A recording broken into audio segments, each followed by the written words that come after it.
It's Shrove Tuesday, and this morning in the Mayor's Parlour, civic pride was at stake as the Deputy Mayor of Wolverhampton and her counterpart in Walsall went up against each other in a pancake tossing contest.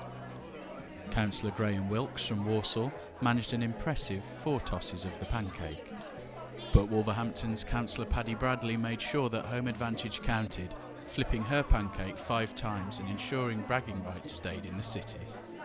The event was staged to raise money for the Mayor's charities, and members of the public were keen to enter the spirit of the day.